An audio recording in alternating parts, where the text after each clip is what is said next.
mga pag-init sang temperatura kag malawig nga tigpalamangag ang senyales sang El Nino phenomenon nga masami nagalawig sing 6-8 ka bulan.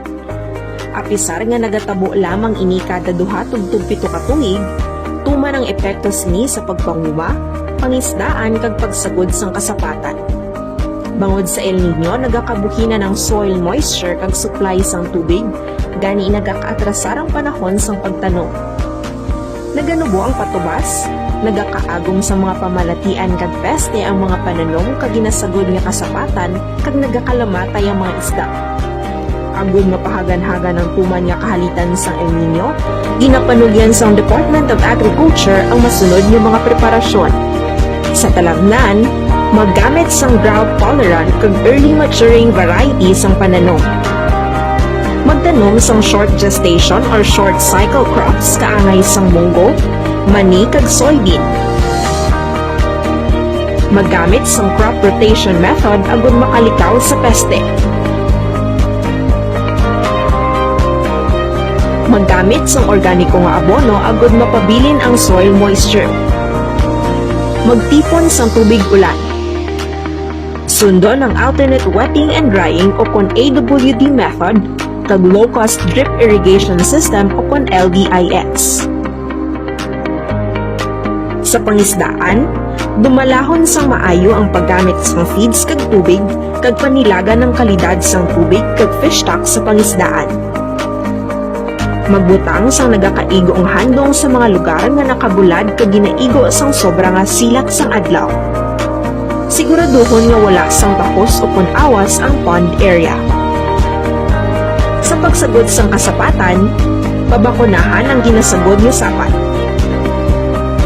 Magsagod sa mga tumandok nga mga kasapatan nga mas maibato sa mga epekto sang pabago-bago nga klima.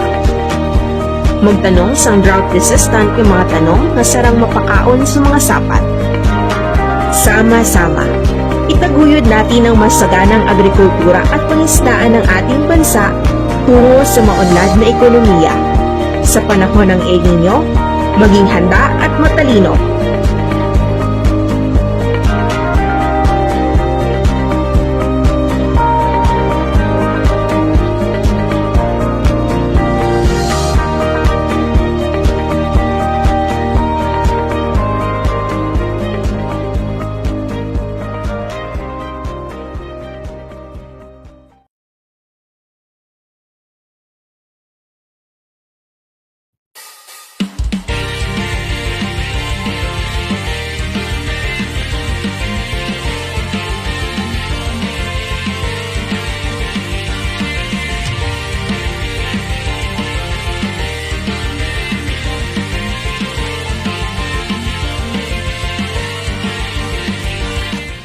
Init.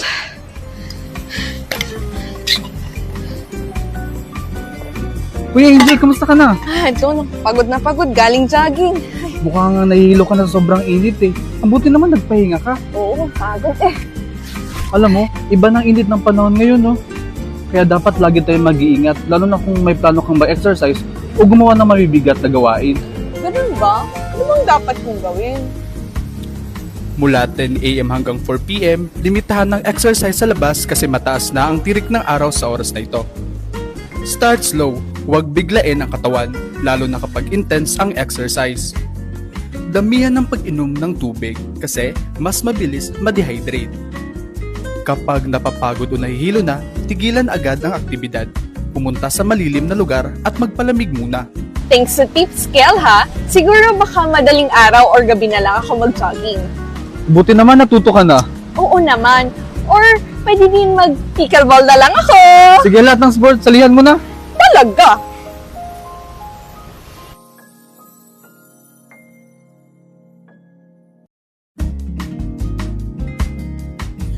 Ang init! Ewan ko na. Nandito na ang tag-init. Ibig sabihin, tumataas ang panganib ng heat stroke at heat exhaustion. Alam mo ba na ang simpleng pagpili ng damit mo ay mabisang paraan para labanan ng init? Ang maitim na kulay tulad ng navy blue, dark green, at black ay nag-a-absorb ng init mula sa araw. Kapag suot natin ito, mas lalong ramdam natin ang init. Pero, Ang maliwanag na kulay tulad ng white, pastel at beige ay nagre-reflect ng init, kaya hindi natin ito masyadong ramdam sa katawan. Init naman, palit na nga ako. Kaya ngayong tag-init, magsuot tayo ng light-colored shirt at komportabling damit para maiwasan ang heat stroke at heat exhaustion. Let's beat the heat dahil bawat buhay mahalaga.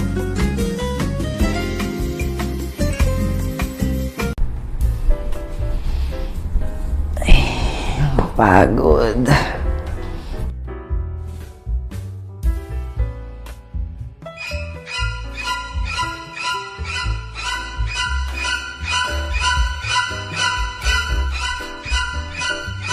Aming ilaw. Bakit mo naman pinatay? Sabi niyo po magtipid. Bakla ka napaka-pilosopo mo. Kung naging habit kong magtipid sa kuryente, kaya mo rin. Para bawas bill mo.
Bayad nga adlaw Cappies, and welcome to another episode of PA Kapihan, your trusted source for news and in-depth discussions on the issues that matter most to our community. I am Pilarin B. Francisco, your host. According to the Philippine Atmospheric Geophysical and Astronomical Services Administration, or PAGASA, El Nino conditions are present in the tropical Pacific. The agency reported that the sea surface temperature anomalies reached the El Nino threshold in May 2026, and the climate models indicate more than an 80% probability that El Nino will strengthen to a possible Super El Nino and persist until early 2027. This raises concerns over possible dry spells, drought conditions, water shortages, and their impacts on agriculture, fisheries, and food security. So today we'll discuss how government agencies and local communities are preparing for these challenges. So joining us today is a senior agriculturist and also the disaster risk reduction and management focal person of the Department of Agriculture, Western Visayas, Engineer Jimmy Aledia Jr. Sir. And with him is the acting provincial agriculturist of the Capiz Provincial Agriculturist Office, Sir Raul Perez. Morning, Ma'am Pia. And sir, again, thank you so much for joining us today, no. And we would also like to thank no ang aton nga information officer sa Capiz Agriculture's Office, Ma'am Florme Castro, for making this episode possible. So to start na lang po, sir, may we have a brief opening statement para sa aton nga mga viewers. Good morning, everyone. Morning, Ma'am Pia, and sa ating mga viewers. So, I am from the Department of Agriculture, particularly sa section on climate and environmental risk reduction management section of the Department of Agriculture. No? So, I am Engineer Jimmy Ilidia. And of course, as to mandate of DA, no, part is the disaster risk reduction and management.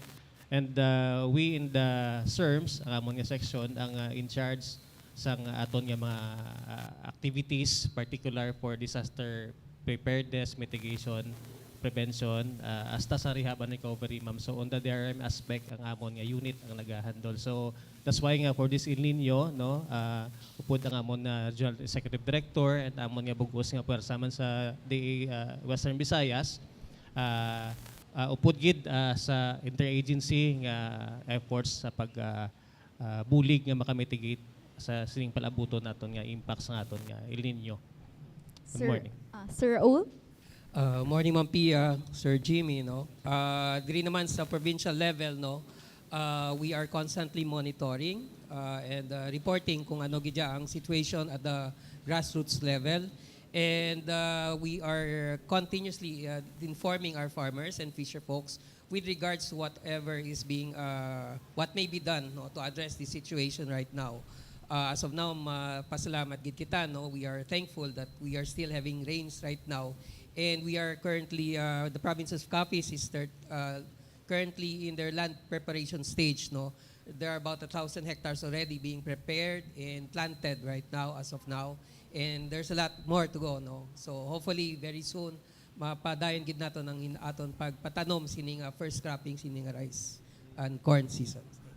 Okay, so sir, diretso na nakita sa question. Kay suno sa latest update sa World Meteorological Organization o ng WMO, mayara 80% ka probability nga magatunaw man ang El Nino around June, July and August 2026. Kag expected siya nga mas maging established toward the end sang November. So ano ginapananaw niyo sir nga mga possible nga maging impact sini sa aton nga food supply diri sa rehiyon and of course sa probinsya sang Capiz?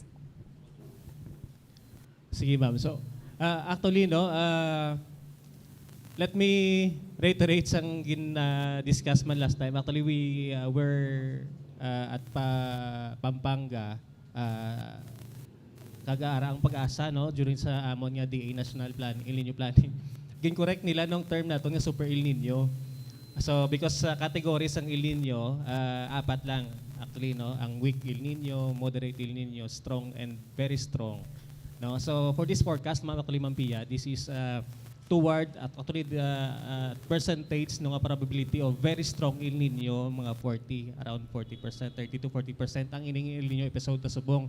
So this is pwede tamambal nga may tendency nga maging very strong El Nino, but not the super El Nino term daw ambal ni pag-asa. So i-correct lang na siya, no, kita sa technical nga side. But of course, kung tanawon ta sa level, sa degree, no? So, amo na siyang pinakataas nga degree sa aton nga category sang El Nino. So, but wala man regardless of category ara ng El Nino, ma'am, no? And actually hindi na siya sila nga abnormal no nga phenomenon because that is a recurring phenomenon. Nagabalik-balik lang siya. And nagalain-lain lang iyang category. But the effects actually, of course, una-una gid sa Raul no agriculture sector gid ang pinaka-affected mga sector. Actually isa lang ka-sector man ng agriculture nga affected, but isa sa mga pinaka most affected no kag ang iyang impacts medyo dako siya, especially in terms of monetary values, no? Kay mga crop losses kita. Of course, ma'am, ang El Nino, hindi ganun first time, no? Anad na kita, and of course, ang amon yung pagpating, ang farmers, amon na silang maalam aton farmers, no? Kagkabalo sila mag-adapt. But of course, without our support sa national government and local governments, medyo mabudlayan si farmer mag-adapt, mag-adjust, no, kag mag-mitigate sang impacts.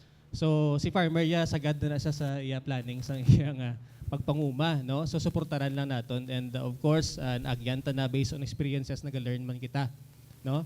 And actually may mga analysis nga this episode of El Nino sa Subong, similar siya sang, di ba, ang last nga episode sang El Nino is 2023 and 2024, no.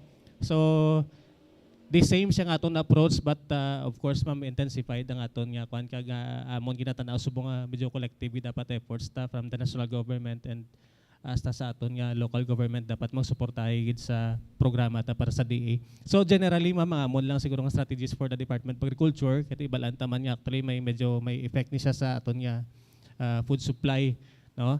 And given nga siyempre ecosystem wise, no, kay sa aton sa regional kung tanawon ta sa per commodity ma'am nga impact, si rice gid, so palay production gid permi nga apektado, pinaka-apektado as to commodities affected sang El Nino, no.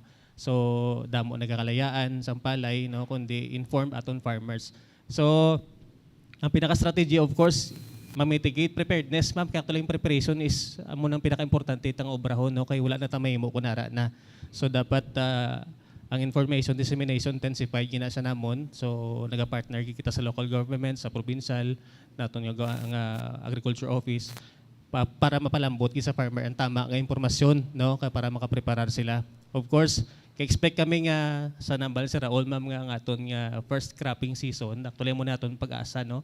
Kaya ang DA nagatanaw nga we should maximize ang pwede makatanom, no, sa favorable pa ang cropping season.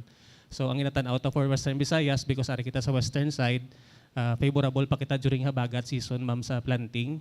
Although nga siyempre may ang sobrang nga tubig kay balaan taman ang kapis, no. Nga kung mag-ulan lang wala gani bagyo, ma'am, no.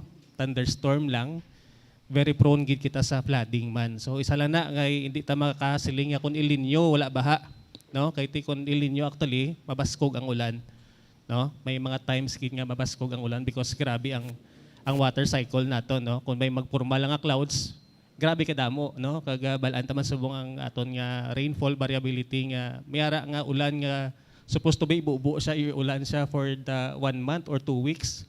Ginabubo nilang in hours time. No, so may amo na nga tendency subong aton ulan. So medyo halalungan gid ang mga flooding incidents man naton. But generally, ang season naton is El Nino. That's why nga need ta gid mamang ulan. Need ta ang tubig for crop production. So we will try nga ma-maximize ang mga areas nga makatanom. Ang interventions ni DA, strategize niya ihatag sa mga area nga pwede makatanom para ma-maximize ang production. So that is one. And for the high-risk areas na, ma-recommend kami nga, siyempre, ma-recommend kami kay farmer nga hindi mag-risk-go. But of course, mga farmers, tanga nag-risk-go gid, but we'll try to inform. We'll try our best nga ma-inform sila nga very risky ang ila area. And we already did the profiling, no? Gin-profile na nato ang aton nga mga production areas, kundi ng high risk, medium risk, to drought. No, so i-share na namon ng information sa aton provincial agriculture office para mapaka-cascade naton sa cluster level, no, sa aton yung mga farmers level kid, no. So information, ma'am, is very crucial. So as of this time amo na guro ma-invest kita sa communication, i-communicate ta ang proper nga information ang tama no nga para maka-prepare ato ng uma, and of course for the production support ari lang si DA no i-maximize namon support para sa areas nga pwede man maximize ang production this cropping season. So Sir Raul basi may dugang. Yes, gaano man gani kami diri sa Capiz no, ang isama namon gina-concern is syempre dapat may pagkaon gidya. For example, labi hindi sila katanom, ano gida pwede nila para may pagkaon lang yan sa balay bala. Food on the table no. Which is why kami naga-prepare kami, may aragid kami sang vegetable seeds man nga gina vegetable seed support no nga gina-prepare diri sa probinsya sang Capiz na just in case nga hindi man katanom gidya sa by the second cropping no. Basi pwede ka alternate crops ang iban nga mga mangunguma no. Most especially gina-discuss kagina ni Sir Jimmy na base ang mga rice no, ang mga rice farmers kung hindi pwede, basi pwede sila katanom na lang na isang corn which could be adapted to that kind of weather. We are very grateful. We pasalamat gid kita subong kay nagaulan-ulan gid kita subong sa first cropping. Actually, diri gani kita nagabirada sa cropping eh. Ang affected usually sa aton mga malain nga tiyempo is the second cropping, wala man nato mga delikado. O galing do nag-timing man bala nga ma-start kita subong na delay siya. So meaning may harvest kita mga October, no? October, so may preparation. November pag start sang daw ambal nila dry conditions. Dry conditions lang hindi niya dry spell, not ya drought. Meaning when hopefully no, hindi siya mag-igo gid nga may ulan-ulan pagid man nga gamay. Especially that is the time of the year nga amihan. So kung may aragid man ulan, diri na ya mapakadto sa aton no sa Capiz or diri sa aton nga side kung may aragid man niya sang ulan nga matabo sa aton sa Pilipinas no. We will see no, it's nagani ang climate hindi naton mapunggan no. Hindi naton ma-change gid siya pero hindi naton mabalaan gid kung nanong matabo later on. We're just prepared no. Kita on the parts ng provincial government no, we have this we're making sure na ang farmers are insured no. May insurance sila ya para may kung nano matabo, insured sila sang ilang nga cropping. Kag may alternate source ng livelihood dapat sila. Diri dapat mabalaan gid sa mga mangunguma no kag mangingisda. Nga hindi dapat nga isa lang dito lang maano no. Munang gina-try gid especially si Governor Castro was saying give them an alternative source of livelihood para hindi lang mabase lang kita dira no. Which is why muna may mga livelihood programs, especially ang sustainable livelihood programs ni Gov no. And well, we have started, and there are more than 30 associations that have availed of it already. No, we will just keep on informing. The provincial government will constantly monitor. No, bala nyo na every week na ya ginalantaw na. No, upod na mo ng taga DA sa nga si engineer Israel ang APCO namon no. Gina-monitor gid na every week no kadala every month ginalantaw gina-send damo ng conditions ang aton mga umadiri no sa mga rice and corn kag high value crops no.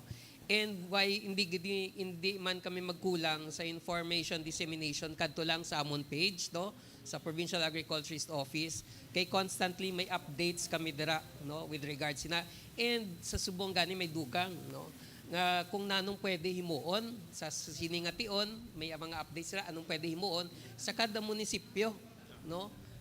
Nakita ko bago lang may ara kami ginaubra ang amon nga crops division na kung nano ma-suggest nila nga mahimo sang kada munisipyo in preparation for this El Nino no. So well, we're expecting no nga may ara gid iban sa aton production but hopefully hindi man katama gid. Okay, so sir, na-discuss nyo kagina nga nag-conduct na of course ang monitoring and then sang information dissemination and of course ang livelihood from the provincial government. So aside dira sir, ano pang iban nga mga preparasyon nga ginahimo nga tikang sa provincial level and of course sa regional level? Yes, ma'am. So as mentioned kagina man no, actually as early as by facing man ni aton nga alert levels ni Pag-asa no. So as early as ining first quarter, February, March nag-inform naman si Pag-asa gid man no nga may El Nino, and most of the time kung may El Nino watch naga-progress gid siya ma'am into El Nino na, and that's why may advisory na kita no officially nag-start na gid siya. So technically sa mga number of months sa gina-monitor ni Pag-asa, and ang aton nga mga weather systems actually matabo lang ina, so that's why naghabagat naman kita no. So si DA actually ma'am, ang aton nga interventions for all commodities, for rice, for corn, and for high value crops, livestock and poultry diri sa regional office naka-in place na siya ang intervention ta for cropping season. So ang amon lang ginapangamuyo nga ang El Nino onset niya hindi maapektuhan atong target for this actually wet season gid sa Raol ang aton nga ginatan-aw nga makatigayon lang kita makaproduce ang first cropping season. So tanan nga package of intervention ma'am ang sa rice, ang seeds naton with the fertilizer packages. So ang ginatan-aw namon nga maka-business as usual ta, nga meaning mahatag ta siya on time, makatanom sila on time although na balanta man nga medyo nag-delay ang onset sang ulan. Pero gina-try gid namon kaga as mention man ni Sir Raul nga kabay pa nga makalagas ang aton first cropping season kay medyo delayed kita kay supposed to be di ba mga May dapat naka land prep na nakatanom na kita sa June, but kabay pa nga masustain na ang ulan-ulan kay balan mo for wet season, for habagat season ang ulan sa Western Visayas actually kung may bagyo lang man no, and as you siguro na kuan nyo man na batian nyo man sa forecast ni Pag-asa may bagyo kita subong existing no nagkasunod-sunod. Actually the medyo blessing in disguise siya nga wala siya nagalandfall actually dito sa Luzon siyang area, but ang aton effect diri sa Western Visayas naga-enhance ang habagat nga muna nagadala sang ulan, so favorable siya actually sa aton no, hindi lagi mag-exceed ma'am sa levels nga nag-aawas na sa karsada ang ulan no, but for land preparation favorable siya. So sa amon sa DA ma'am, siguro ang amon nga amon giginapanghandaan subong nga makatigayon ang first cropping season naton. Kay for dry season actually Sir Raul may plano naman kita mo tong ginamention man Sir Raul nga kay ang onset gid ang peak sa El Nino kung makita taman sa forecast ni Pag-asa hasta ang strong ang iya very strong tendency nga nagasaka towards the end of the year ma'am no, so towards fourth quarter mga November, December. Kaga based on experience amo gina siya nga year ang medyo makuan gid ang ulan. May ulan man kung may bagyo, and during that time especially sa Capiz no, ang mga very strong mga tropical cyclones, mga bagyo ara nagakatabo during December, November. No, that's why ang cropping season, ang cropping calendar for Capiz is different.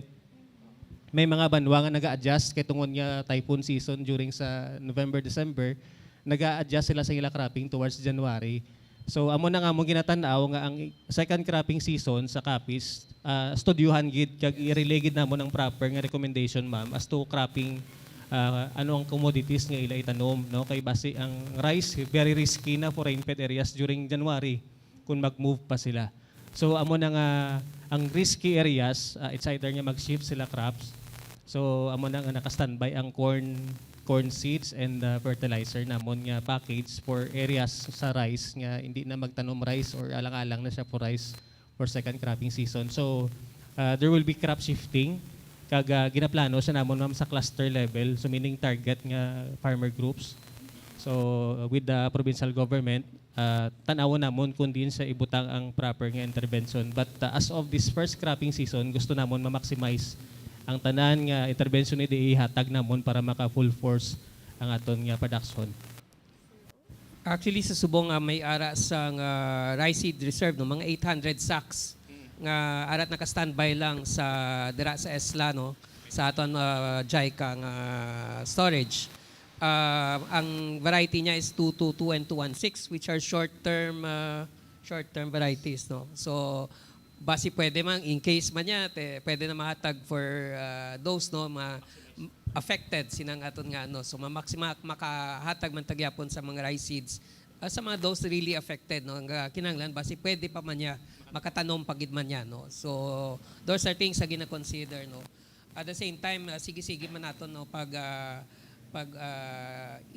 disseminate no nga ang mga farmers sabi ano kamo sing alternate wet and dry ang proper nga technology no nga gamiton no para hindi sila masyado maapekto no sa ngaton nga ining kulang sa tubig di bala.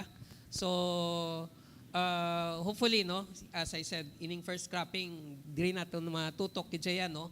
And sa second cropping, we will see kung ano gidjaya. We're just preparing na just in case may matabo, may ara kita sing alternate nga pwede alternate strategies or sources, no, na pwede naton mapahatag sa aton mga farmers kag mga fisherfolk. And just to wrap up lang, sirs, ang aton first part sa nga kapihan, no, ang panawagan nyo sa aton yung mga farmers and of course ang aton mga fisher folks para maging mas preparado kag resilient sila sa masunod ng mga binulan? Sige, on the part sa regional office, siguro ma'am, actually kay ang partner namon, no, ang frontliners tagit for the agricultural services ari sa aton local government through sa aton mga municipal kag city agriculture office, of course with the support man sa aton provincial agriculture office. So ginapanawagan yung gid sa aton mga mangunguma kag mga isda kag nga magpakig-angot gid, no, kay ti ang aton nga suporta ari diri, no, kag ang technical services ta ari sa agriculture office. So please, no, kung may time, no, pamangkot gid kadto sa agriculture office kag sunod sa mga ining mga aton nga mga social media and any media naton nga mga nga mga information sources naton para sa mga update kay balan mo even si Pag-asa hindi siya makapasalig nga iya long forecast, di ba? Ang forecast ni Pag-asa actually 6 months, no? That is gina-term nila nga long forecast na, so hindi pa nasa sure nga amo nang matabo. So meaning gina-update nila every month ang ila forecast nga para may mga adjustment kita in case, no, nga may magliwat sa ila forecast. So nag-aabiso gid si Pag-asa nga magpakig-angot, magbantay gid sang ilang mga from time to time sang ilang mga update sa ilang forecasting. Amo man na sa aton man mga manguma mag-update gid sa aton mga opisina sa agriculture kag bantayan nila ano nga mga advisories kag mga information ang i-relay man namon, no, based on mga scientific nga mga forecast ni Pag-asa. And of course, iba na mga intervention ni DA, no? So ginapaagi ta gina sa aton nga mga media outlets diri kag ang aton gid nga mga frontliners sa local government through sa agriculture offices. So dapat wanta, no, sa sininga chimpo dapat alert, no? Alert ta kag ang dapat magpakig-angot gid, no? Ang organization man sa aton mga ngumag natutukan ta man na nga through sa clusters, ma'am, para mas mapos maglambot sa aton mga mangunguma ang aton nga mga frontliners sa aton mga serbisyo. So gina-organize tagid sila sa mga clusters.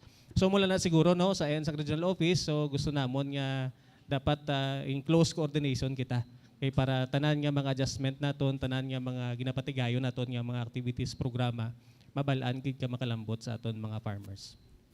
So, as ginambal man ni Engineer Jimmy, no, please, no, ang mga farmers kag fisher folk, please let us know, pahibala kami diri sa Provincial Agriculture Office man or i-report na daan sa Municipal Agriculture Office kung ano gidya ang pwede ang sitwasyon ninyo, kung ano ang pwede naton pa mahimo, no, or mga suggestions kung basic pwede naton mahimo, no. And always, as I said, hambal ni Sir Jimmy, subaybay ka mo or always, no, maglantaw sa social media, most especially, no, kay dira naton makita mga updates, no. Hindi lang ta magkuha sang update nga daw pang bilog ng Pilipinas, hindi mabudlay ng mga muna Diri sa aton man niya may ara kita nga kogalingon, localized naton ya lain niya, no, kay may ara kita ganina kita nga report nga ang ibang mga probinsya sa Panay Island iguon gid sang medyo drier spell, pero ang kapis siya separate, no, may ara siya nga basi hindi siya pag-iguon sang todo gid sang dry spell, no. We will see kung nanugid na iya, but those are the certain reports that we have to look. May na lang kay si Sir Jimmy diri sa DA, not only are they monitoring what is happening right now, but what has happened already historically also, which is a very good basis kung nano matabo sa aton abe, no. So munang coordinate gid kami kay Sir Jimmy, may group chat kami diri sa ila, no, nga sige ang updates sang Department of Agriculture not only sa Panay Island but also may mga specifics pagid for each province kung anong matabo sa aton or what we are expecting sa aton nga mga pagpatinguha sini, no. And rest assured kung ano ang makita, we will do it, kung nano mga tikang pwede naton mahimo para lang mabuligan nato ang mga mangunguma kag mangingisda nato. Okay, so again, thank you so much, sirs, no, for those valuable insights and updates. That's it for this part. Everyone, before we move on from questions to from our viewers, we'll have a short break.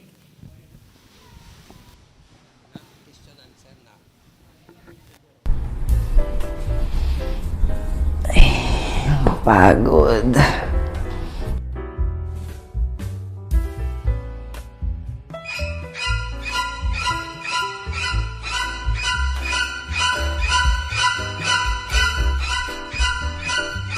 Aming ilaw. Bakit mo naman pinatay? Sabi niyo po magtipid. Bakla ka na, pakapilosopo mo. Kung naging habit kong magtipid sa kuryente, kaya mo rin. Para bawas bill mo.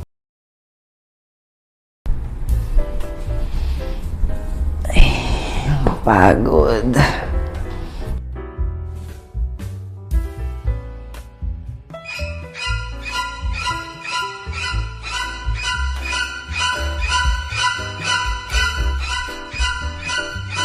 Aming ilaw. Bakit mo naman pinatay? Sabi niyo po magtipid. Bakla ka na, pakapilosopo mo. Kung naging habit kong magtipid sa kuryente, kaya mo rin. Para bawas bill mo.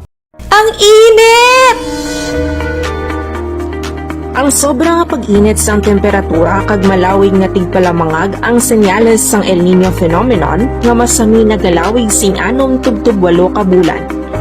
Apisar nga nagatabo lamang ini kada 2 tubtub 7 ka tuig, tuman ang epekto sini sa pagpanguma, pangisdaan kag pagsagod sang kasapatan. Bangod sa El Nino, nagakabuhina ng soil moisture kag supply sang tubig, gani nagakaatrasar ang panahon sang pagtanom.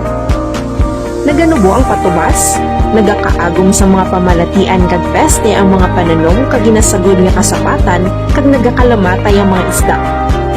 Agud mapahagan-hagan ang tuman nga kahalitan sang El Nino, ginapanugyan sang Department of Agriculture ang masunod nga mga preparasyon. Sa talagnan, maggamit sang drought-tolerant kag early maturing variety sang pananom. Magtanom sang short gestation or short cycle crops kaangay sang munggo, mani kag soybean. Maggamit sang crop rotation method agud makalikaw sa peste. Maggamit sang organiko nga abono agud mapabilin ang soil moisture. Magtipon sang tubig ulan. Sundon ang alternate wetting and drying o kon AWD method kag low-cost drip irrigation system o kon LDIS. Sa pangisdaan, dumalahon sang maayo ang paggamit sang feeds kag tubig kag panilaga ng kalidad sang tubig kag fish stock sa pangisdaan. Magbutang sang nagakaigo ang handong sa mga lugar nga nakabulad kag ginaigo sang sobra nga silat sang adlaw. Siguraduhon nga wala sang takos o kon awas ang pond area. Sa pagsagod sang kasapatan, pabakunahan ang ginasagod nga sapat. Magsagod sa mga tumandok nga mga kasapatan nga mas maibato sa mga epekto sang pabag-ubag-o nga klima. Magtanong sang drought-resistant nga mga tanom nga sarang mapakaon sa mga sapat. Sama-sama, itaguyod natin ang masaganang agrikultura at pangisdaan ng ating bansa tungo sa maunlad na ekonomiya. Sa panahon ng El Nino, maging handa at matalino.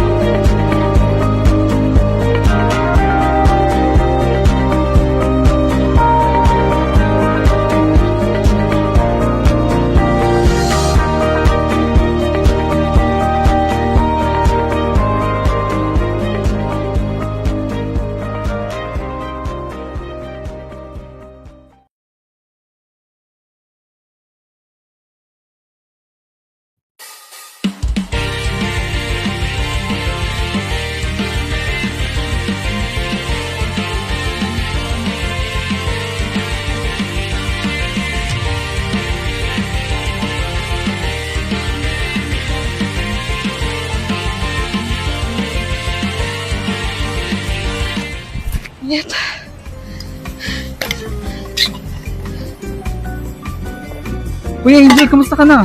Ito, pagod na pagod, galing jogging. Mukhang nahihilo ka na sa sobrang init eh. Ang buti naman nagpahinga ka. Oo, pagod eh. Alam mo, iba ng init ng panahon ngayon, no? Kaya dapat lagi tayong mag-iingat, lalo na kung may plano kang mag-exercise o gumawa ng mabibigat na gawain. Ganun ba? Ano bang dapat kong gawin? Mula 10 a.m. hanggang 4 p.m., limitahan ng exercise sa labas kasi mataas na ang tirik ng araw sa oras na ito. Start slow, huwag biglain ang katawan, lalo na kapag intense ang exercise. Damihan ng pag-inom ng tubig kasi mas mabilis ma-dehydrate. Kapag napapagod o nahihilo na, tigilan agad ang aktibidad. Pumunta sa malilim na lugar at magpalamig muna. Thanks sa tips, Kel, ha? Siguro baka madaling araw or gabi na lang ako mag-jogging. Buti naman natuto ka na. Oo naman. Or pwede din mag-pickleball na lang ako. Sige, lahat ng sport, salihan mo na. Talaga?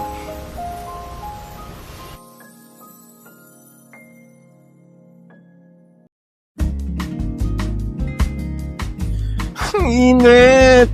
Ewan ko na. Nandito na ang tag-init.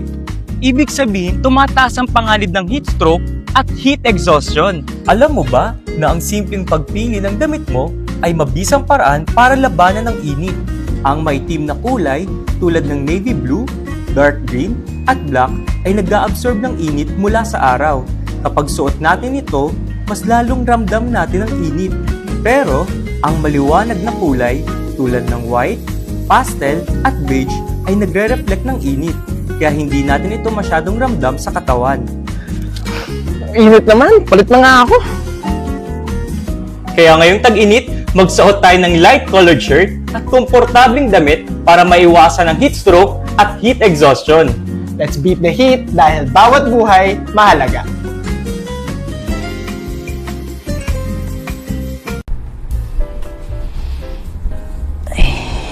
Pagod.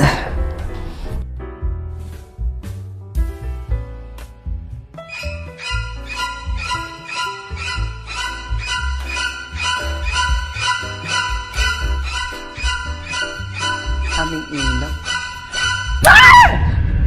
Bakit mo naman pinatay? Sabi niyo po magtipid. Bakla ka na, pakapilosopo mo. Kung naging habit kong magtipid sa kuryente, kaya mo rin. Para bawas bill mo. Ang init! Ang sobrang pag-init sa temperatura kag malawig nga tigpalamangag ang senyales sang El Nino phenomenon nga masami nagalawig sing 6 tubtub 8 ka bulan. Apisar nga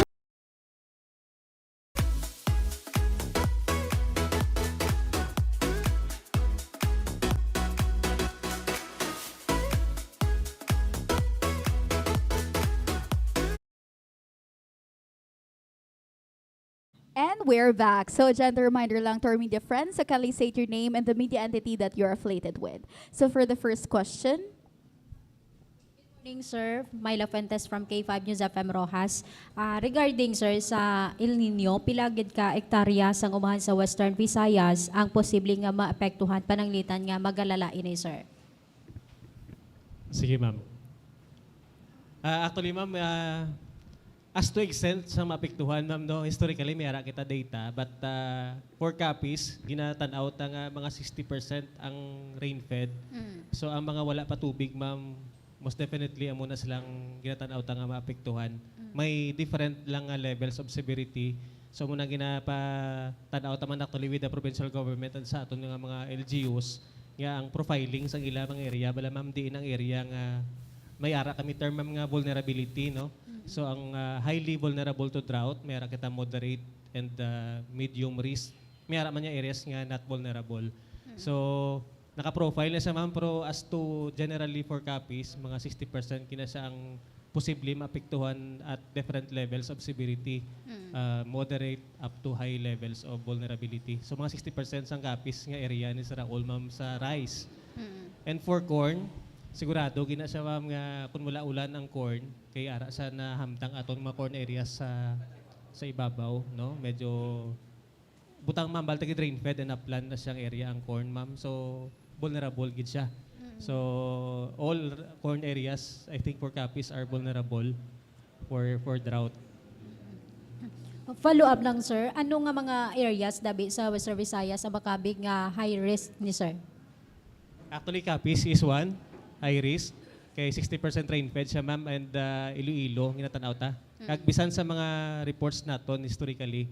So top 1 si Iloilo, top 2 gid si copies. sa mga ginaapektuhan, and ang rice as to mga commodities ang pinaka-apektado tagit of all commodities, followed by corn and high value crops. Thank you, sir. Yes, ma'am. Morning, sir. Chris from Brigada. Sir, unahon ko lang ang gipadala nga question para sa DA. Ano ang ginarekomendar nga mga commodities nga mahimo itanom sa mga mangunguma sa sininga tinion, sir? Sige, hataguguro sa provincial government, sir. Oo. Kaya as to, siguro sa Raul, before si Raul magambal, may kita, sir, nga the general recommendations, actually, depende sa, especially sa soil. No, kami kita nga crop suitability, sir. Nga ang iban ginatamnan rice, but suitable madang other crops. So may ginasaya nga general recommendations for crop suitability. But of course, depende man sa availability sa aton nga mga alternative crops. So yatag ta kay si Raul, siguro kay actually si province may gina-prepare naman nga alternative nga crops for aton nga mga munisipyo kung mag-intend sila to avail. Yes, sir. Actually, sa ato, no, may mga short-term crops or mga kaya magtakod sa mga mga drought situations, no. First and foremost, tani kung may ara namang watermelon, melon, munang ginaano nila, mga high value crops nga bisan gamay lang imo area, pero ang ginansya mo or makita mo, ara man gyapon, no. Ang ano malang sinayaabe kay syempre depende sa lugar, sa duta, kag syempre sa imo igasto sina, kay syempre magasto na ka, medyo magulo gasto maggamay. So watermelon kag melon, may ara man ang isa ka alternate, isang gulubarato ang squash, no. May pwede pa man na pwede ka mong katanom sang squash, no, i-regulate lang, no, tama-tama lang kay karon magsubra damo-damo naman ang squash ta, magbaha ang market, no. Munang ginalantaw man naton. Then of course, the easier one, magkamote na lang kita tanan, no. Pasalamat gani kita kay diri kita sa ang aton DA research station are one of those na naga-supply sang kamote, ang cuttings, ang sweet potato, kag sila mga expert diri, no.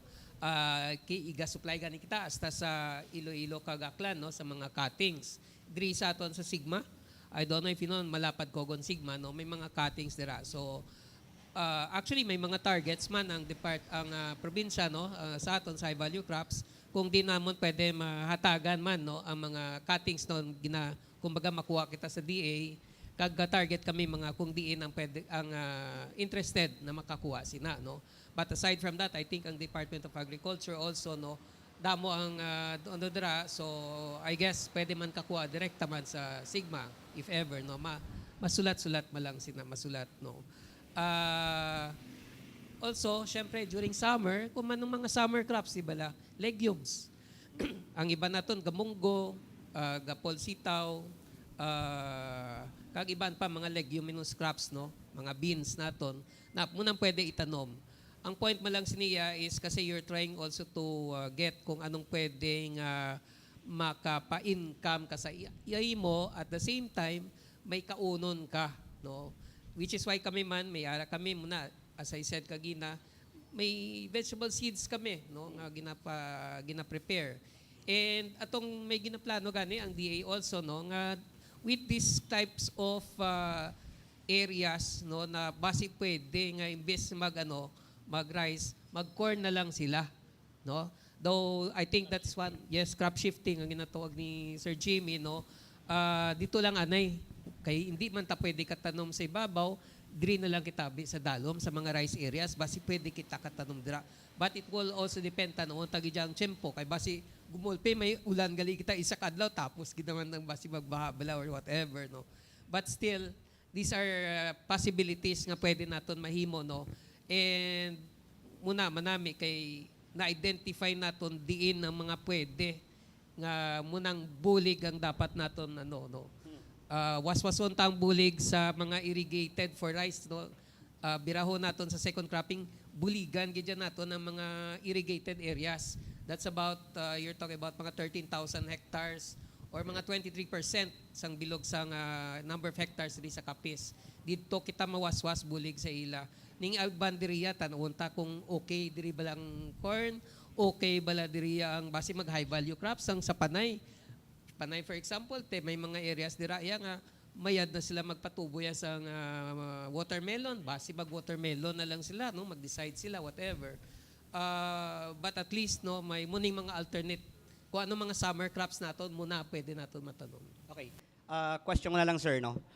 Kung sa mga farmers nato may mga alternatives kita no nga gina-bylaw para in case kung El Nino, may income sila, no? Ang DA, sir, kag before, may mga plano na subong, labi na gid sa mga fisher folks naton nga apektado man sa El Nino. Syempre, importante ang tubig sa mga mangingisda nato, no? Maliban, sir, sa mga farmers naton, what about sa mga fisher folks naton? May mga plano ang DA kag before? Actually, with regard sa mga fisher folks, no, the provincial government has already shown, no, prioritized fisher folks. Kay muna ganihambal nila ang mga farmers, may lugar pwede katanom, pero ang fisher folk ya pag maglain tiyempo, hay din kita makadto. Although kung mag El Nino, pwede kita kapalawod, no, depende kung okay pa yung mga isda diraya, may kuaan gid sila diraya sa luod, bentaha gid na dira, no. Ang El Nino gani kung sa farmers gani ang bentaha ng El Nino, mangga no, pwede ka traping mangga, sino yung mga mangga dira, bentaha gid na yung mangga sa magandi El Nino.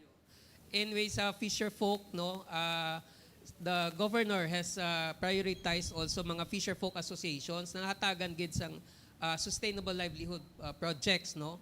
So there are about 24 fisher folk associations already so far na gintagaan, no, tig 1 million para mag-start sing alternative business, alternative source of livelihood, no. May mga gasoline station, may sang baligyan sang fishing supplies. Basta may alternative, no. This is parang mag-adapt na lang kay why ta mahimo sinimo.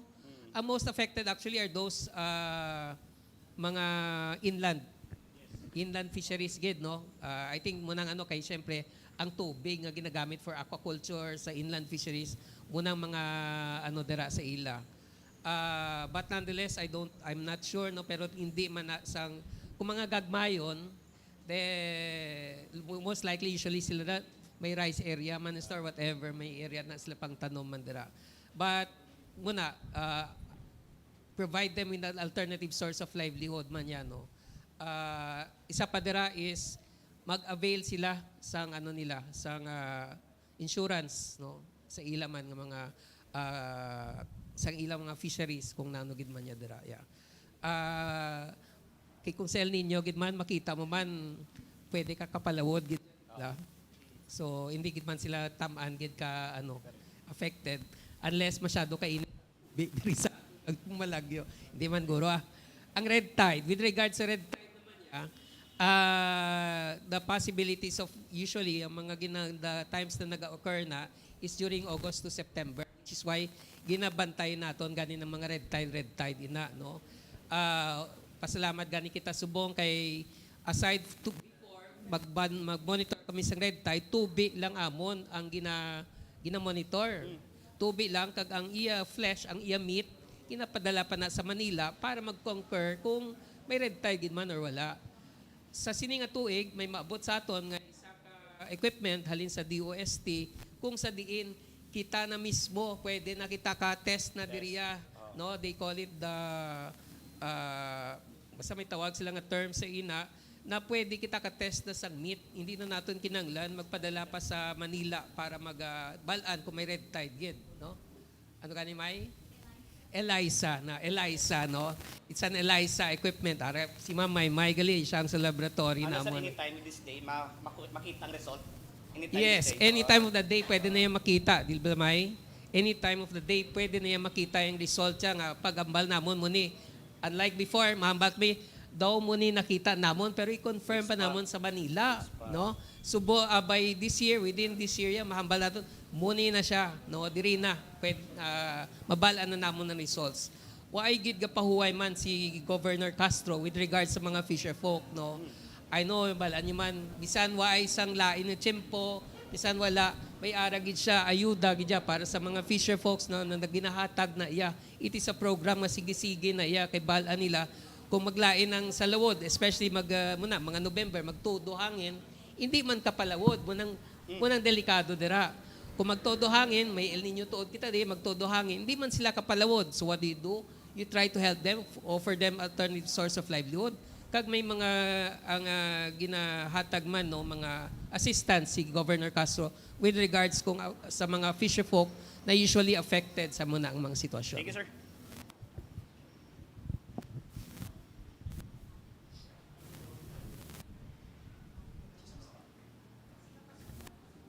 Sir, good morning from RMN DYBR. Sir, nakitaan ko sa DA, gina-introduce sa mga farmers ining OB farming. So subong may ara kita sang tawag sini El Nino. Ang Western Visayas may mga materials bala nga pwede makuha si farmers kag may ara bala nga market ang OB diri sa Western Visayas. Actually, sir, na-discuss as kuan man mention ni Sir James aton info officer. Actually, we have associations nga gin-support man naton sir to produce, no? So may ara nakita initial nga mga initiatives for OB and actually may market gin man ang OB nga potential. So we're looking also and we are partnering with the aton nga mga provincial local governments to strengthen sa mga associations naton. Actually, we started sa 4Ks, sir, no, sa mga indigenous people naton nga groups.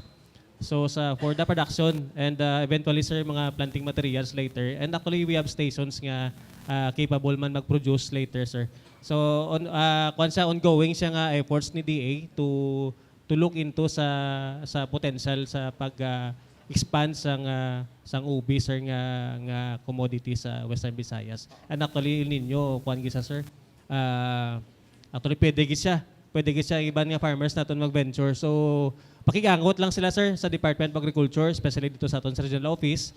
And siguro kung mayari man kita sa provincial government, kay we are also partnering with our agriculture offices, especially sa mga areas nga pwede, kay hindi man pwede tanan, sir, mo. So may mga selected areas kita nga pwede gid maka-produce sang ube. So ongoing siya, sir, nga ginatan-aw ni DA ang ube as alternative ang commodity naton, especially sini sa El Nino naton.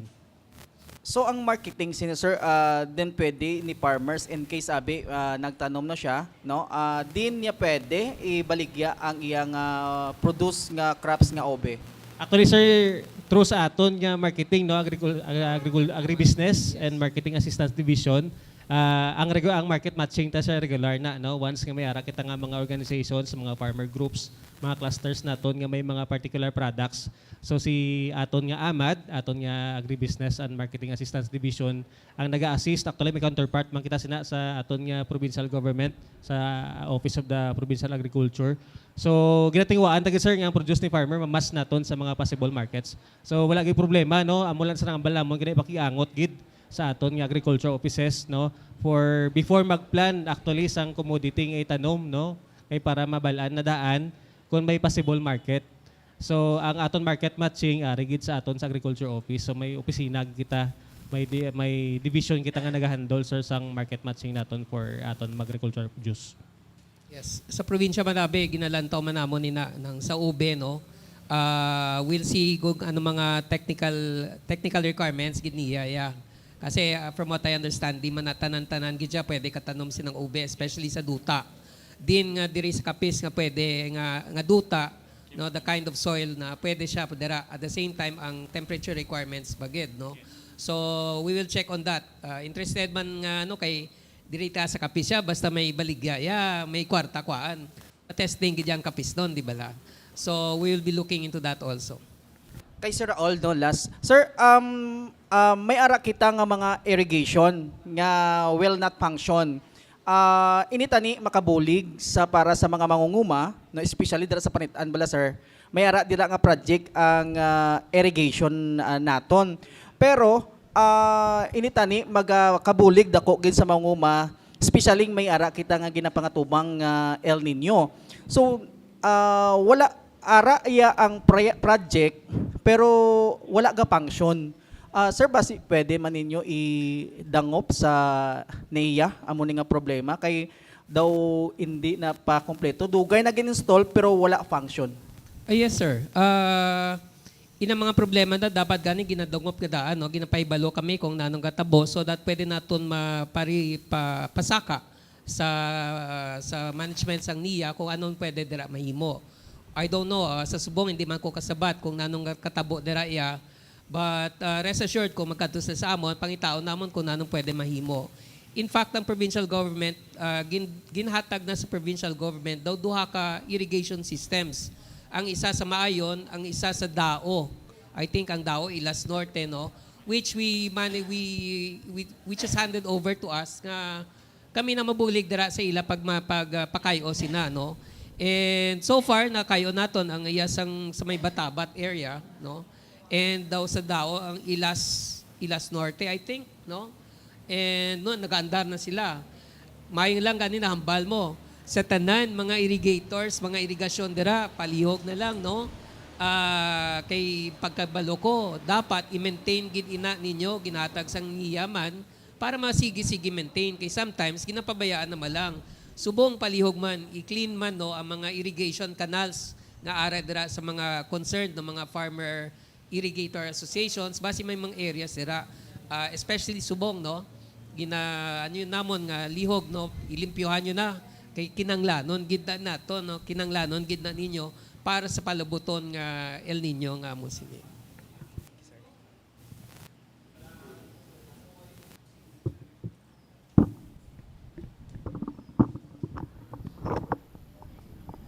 Sir, good morning. Ken Marque Caldi from Brigada News FM. I don't know kung sinong masabat sa pamangkot ko. I think si Sir o kung si sa OPV, sa OPA.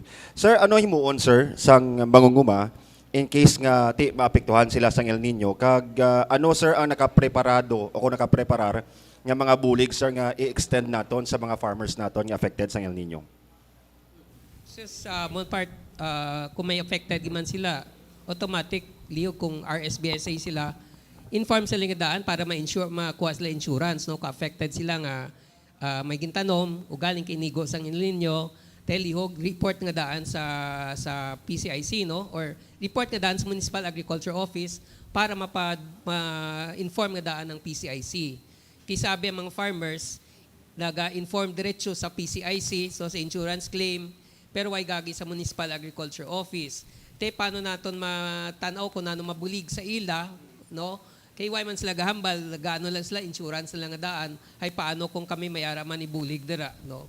So, amo man lang na, if ever may maigo, please inform the Municipal Agriculture Office and inform the Philippine Crop Insurance, no? Para at least balaan na naton kung nano. And kami man, pwede namon ma-report sa ibabaw, no? Sa kay DA, no? Kung nano, malay mo, may kwaon pagidya kay DA, di bala sang health, no, aside from health man sa probinsya, no, sa Amonte we will see kung anong pwede mahimo lantaw man lang ang kabilugan nga picture kung nano gid ang sitwasyon, then tanawon ta kung nano pwede mahimo. Sa regional office siguro sir, no, actually gina-encourage kinamo ng farmer nga hindi lang magadto sa DA kung may effect na.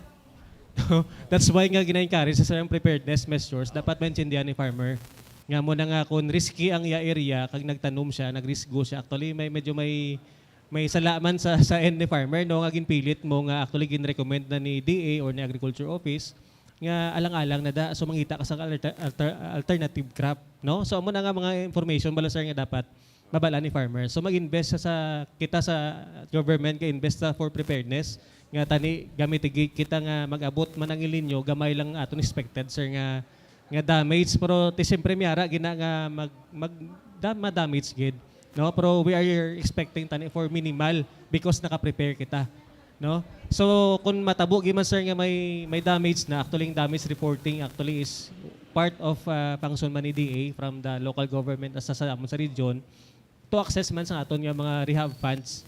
So mayara kita nga quick response fund, but of course ang limited laman na sir nga nga mga items o kung mga intervention nato ma-provide, but hindi ta siya ma-provide man during El Nino actually. Kaya kung magpakalta seeds yatag mo during El Nino, hindi iya pa matanom. Yes. So mabawi kita sa next round sang cropping season, sir. So mo na nga dapat i-account ta lang gid ang reported. So magpakigangot, mag-report, pero gina-encourage gid ang balingan ni Sir Raul nga magpa-insure sila. No, kay any cropping, any crops, any commodities dapat naka-insure ka before ka magtanom. No, kay para in case of eventualities nga ma-damage ka gid, may kwaon ka nga insurance premiums. Short follow-up ko lang, sir. Kung hindi siya insured, may mabaton, wala? Definitely wala. Wala. Thank you, sir. Thank you. Pero, on ko sa hindi siya if enroll. na-report, hindi rin sa enroll, may free kita nga insurance. Yes, dapat so, enroll. may free kitang insurance. So, kung na-enroll ka, may batunon ka. And of course, naka-comply ka sa mga prerequisite, kaya dapat i-applyan mo pa na, ano? Before cropping season, may comply ka nga mga documentary requirements. But later on, sir, kung makaano ka, kung ma-damage si kidman niya, so all affected, actually may intervention sa DA. No? Gina-encourage sila ito nga magpa-register lang gid si farmer. Thank you, sir. Okay, sir. Sir, mayong adlaw, no? Okay, si Katropang Michael sa XFM Rojas. Engineer kag Sir Raul, no, mayong aga. Mamangkot lang kami, sir, no, regarding bala sa programa sa aton nga DA nga fuel subsidy para sa aton sini nga mga mangunguma bala, sir. May ara na bala diri sa Capiz nga nakabaton sang fuel subsidy bangod sa paghalin sang pag ano bala, no, pag abot sang El Nino diri sa aton man, sir, sa Capiz. Actually, sir, hindi lang fuel subsidy, no? Actually, ang aton PAF, sir, actually is a non-conditional cash nga assistance sa fuel crisis naton nga situation subong. Actually ang pending digi subong nga ang kumbaga existing ta nga crisis subong isang fuel crisis, no? So ang Presidential Assistance for Farmers and Fisherfolk program actually is one program ginhatag ta actually that is cash assistance. Ang fuel subsidy, sir, is another program. So, existing naman siya, but limited lang siya ang iya nga beneficiary. So, amo na nga, hindi ta ma-confuse, no? Kay balan mayara nga kisa nga 5,000 ya ang fuel subsidy assistance program. Ang aton niya nga PAF, 2,325. So, those are different programs, sir, nga ginahatag sang DA. So, hindi ta ma-confuse nga kisa balan mo, ang mga partners naman, no? Nga dapat informan ta nga balan mo, kisa imbes nga magbulig ta explain bala base makakuan kita makabulig kita confused. So ang fuel subsidy, sir, is an ongoing program ni Department of Agriculture but limited ang iya nga beneficiaries. So we have this PAF nga amo man subong nga ongoing taman nga program all for aton nga farmers and fisherfolk nga para makabulig ayuda sa during sa fuel crisis. Thank you, Engineer. Sir.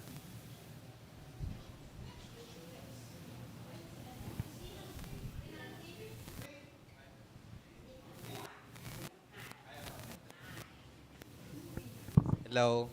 Renan Tivista, sang Radyo Maragta, sir. Sa UMA, may ara kami sila nga ginapreparar nga bubon. Yan nga bubon nga na, nagabukas la na, Tiempo El Nino. Diba? Yan ang pinakadalom nga bubon. Nga mara nagasupply kaya sa tubig sa bilog nga baryo, nga ginasaguban sa tubig, especially kung magtighulubas na bala. Nawambal sang pag-asa, nakasulod ng El Nino diri sa, sa Philippines. Pero ano gid nga bulan nga na-expect naton nga labing apektado kita kag nang mabatsagan gid balang epekto para at least kay dito sa amon sa barangay nagamat-amat na tuya pananom sa mga root crops. Okay, nang balingka kay hambal nila manami subong kay tingulan pa. Root crops kag inang mga mga kamote, kamote. Ano nga bulan gid sir mangin apektado kita diri ano nga man nga gire-expect kumustang food security kag syempre ang monitoring sang presyo naton sang bugas kun magkuan na diri sang El Nino sa Capiz. Sa forecast siguro sa pag-asa, actually ang this end of June, so for information sa aton tanan ma-update si pag-asa sang iyang 6 months forecast bala na, no? So yung seasonal forecast, so ma-release siya nga climate outlook, sir, within the end of this June, no? So ang aton nga ginauyatan subong ang as of May nga climate outlook. So as of May nga climate outlook naton, ang start gisa sang actually sa percent of normal nga rainfall nga forecast niya bla, nga mag-start na siya nga mag-deficit na siya is by the month of starting sa month ng October, sir. October, November, December. So actually kung na-remember nyo ang El Nino ta for during 2023-24, so may ulan-ulan to actually, may mga bagyo to during November, but generally kung sumahon ta ang iyang rainfall nga recorded is below normal. So similar sa nga forecaster, so mabatsagan tagid siya actually sa month of October. But for the province of Capiz, kay actually October amo man na shifting to amihan. So ang rainfall ta concentrated man sa aton, sir, amo nang actually daw pwede niya ma-offset, pwede mambal nga ma-offset niya ang medyo deficit sang rainfall kay diri ang concentration sang rainfall sa Capiz. Pero as to effect ni El Nino, ang forecast, sir, actually the whole Philippines is October ang pinaka-amat-amat niya. Actually, ma-spillover siya. November, December, January ang pinaka-peak niya sa iyang effects. Makuha na siya, masunod na siya, kumbaga saloon na siya sa summer season. So, hasta sa April. So, actually, sir, sa food security, actually, fortunately for Western Visayas, sa rice siya, very sufficient kita, no? More than sufficient kita. But of course, may mga reduction kita sang na-record, no? May losses kita ng sa regional sir nga level, ara kita sa mga 5 to 7%, no? Siguro mag-maximum siya to 10% sa aton nga annual nga production ang pwede niya ma-incur nga losses. Pero that could not affect actually nga may insufficient kita for rice production. Okay, so to end na lang sir sa atong kapihan, may we have a parting statement para sa atong mga viewers. Sa aton mga baganihan, mga farmers kag fisher folk, no? Please, no, ang swerte lang naton subong kay may ara na kita sing mga digitalist, may balaan na naton social media, na may damo kita information na kukuha bangod sining aton tungod sining aton El Nino nga palaabuton, no? So always stay tuned, no? Always let us know kung anong kakatabo sa dalom. Please inform your municipal agricultural offices kung ano gid, so that pwede naton ma-address, no, kung anong mga issues and concerns nga matubang ninyo dira sa inyo mga kag sa mga fish ponds, no, kung mga sa fisheries ninyo, no. Rest assured na siyempre ang provincial government under the leadership of Governor Castro will always be there, no, to help in whatever way we can. We have certain adaptive measures that we have already in place, no, and some mitigations, no. We are always we will be ready. We will be always informing, no, you kung ano gid ang mga latest, mga updates na makuha gid namon, no. Halin kay Sir Jimmy nga mga updates ipaabot gid na namon sa inyo, no. So we will always have your back. Okay. Sige ma'am, on behalf man siguro ma'am sa regional office, no, of course, headed by our regional executive director, no, Sir Dennis Arpia sa Munduaca RTDs. Of course, ari aton information officer si Sir James R. Lugatis, no. Ang aton nga source man sang information aton sang DA regional office, no. So in coordination kag partnership gid sa aton local governments. So kami nagatinguha man nga tanan nga efforts aton ubrahon, aton buhaton para ma-mitigate ang posibleng impact sang El Nino. So ang support sang DA tinguhan man namon nga mahatag namon in place sa farmers naton on time, ma'am, no. So for wet cropping season, amo na ginatingwaan tagid nga tanan nga seeds, tanan nga production support interventions mahatag na para ma-maximize tang production ta for this wet cropping season. Maka-save kita sa mga possible nga areas nga high risk, no, through crop shifting, mga adaptation measures nga mention ni Sir Raul, no. So buligay lang kami, no, sa aton sa local government, sa province, kag sa aton mga munisipyo, kag ginaayo tagid, no, reiterate tagid sa aton farmers, no, nga magpakikangot gid sa aton munisipyo kay mas maayo nga preparado kita, no. So ang preparation libre lang na, no, ang preparasyon, no. So dapat inform kita tanan kag ululupod kita magpreparar, no, kag ma-mitigate naton ini tanan nga mga posible nga mga impacts. So thank you gid. Okay, so thank you so much, Ma'am Sirsan. Of course, we'd like, of course, to thank ang DA Regional Information Officer, Sir James R. Ogatis, nga ari diri sa Bong, kag of course, ang DA Regional Officers. Thank you for coming here. Sir Raul, thank you again. And salamat man sa ating mga media friends nga ari diri sa Bong, nga perminang suporta sa aton PA Kapihan. And thank you man sa ating mga partners, ang PhilVision Inc. for technical, sa CAP Association of Government Public Information Officers, sa kag PIO, kag sa CAP Provincial Government Communications Group, and sa Tapas Information Office, nga kapartner naton with the PhilVision Inc. sa aton online broadcast via PA Capiz, Capiz Provincial Government Communications Group, Tapas Information Office, kag PhilVision Inc. Facebook pages. Special thanks man sa aton PA Region 6 Regional Head Ma'am Shelby Amor and ARH meets Easter Andosa, kag sa isa ta pagika-partner ang West Fardo Connect Community Channel nga nag-air man sang aton kapian episodes. Sa gihapon, salamat sa inyong suporta kag pagsalig sa amon bilang boses kag sa pagpahatag sa mga impormasyon para sa tanan. Please do like those pages and please do follow those pages para mas maging updated kamo sa magkaratabo sa aton nga probinsya. As we continue to monitor the possibility of another El Nino and potentially a stronger one, it is crucial for everyone to stay informed, vigilant, and prepared. The impacts of El Nino extend beyond agriculture, affecting water resources, livelihoods, public health, and food security. Through proactive planning, effective government intervention, and community cooperation, we can reduce its effect and build more resilient communities. So this has been PA Kapihan, bringing you stories and conversations that matter. Again, sa ngalan ng PA Capi's Information Center with our Government InfoCen Coordinator, Sir Alex Lumaque, this is Peter B. Francisco. Until next time, stay informed, stay engaged, and take care. Kapisnons.